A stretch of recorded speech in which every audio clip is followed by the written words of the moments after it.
താമരപ്പൂവല്ല, ഇന്ന് എൻ്റെ പൂന്തോട്ടത്തിൽ വിരിഞ്ഞ ഒരു ചെമ്പരത്തി പൂവാണേ. വളരെ സ്പെഷ്യലായിട്ടുള്ള ഒരു പൂവ്. കുറച്ച് നാൾ മുമ്പ് എൻ്റെ അച്ഛൻ്റെ ഒരു ഫ്രണ്ടിൻ്റെ വീട്ടിൽ നിന്ന് എനിക്കൊരു കമ്പ് കൊണ്ടു തന്നതായിരുന്നു. ഒരൊറ്റ കമ്പ്. എന്നിട്ട് പറഞ്ഞു താമരപ്പൂവിൻ്റെ നിറമുള്ള ചെമ്പരത്തിയാണെന്ന്.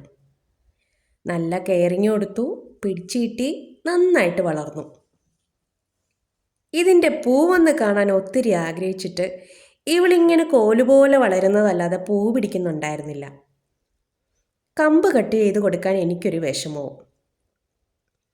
അവസാനം അവൾ മൊട്ടിട്ടു. ദാ ഇന്ന് വിരിഞ്ഞുണർന്നു. വീഡിയോയിൽ കാണുന്നതിനേക്കാളും നേരിൽ കാണാനാണ് ഭംഗി. നല്ല പിങ്ക് നിറം. ചെമ്പരത്തിയിൽ ഒരു കുഞ്ഞ് താമരപ്പൂ വെച്ചതുപോലെ തോന്നും.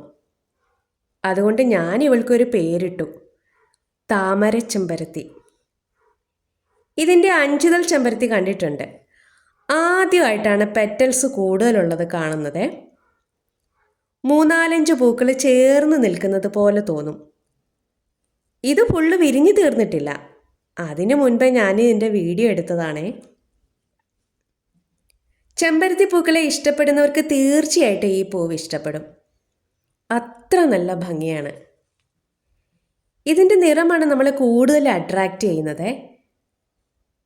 വലിയ വലിപ്പമൊന്നുമില്ല പൂവിന്. ഒരു കുഞ്ഞ് താമരപ്പൂവിൻ്റെ വലിപ്പം അത്രയേ ഉള്ളൂ. പക്ഷെ നമ്മൾ ഈ പൂവിനെ ഇങ്ങനെ നോക്കി നിന്നു പോകും.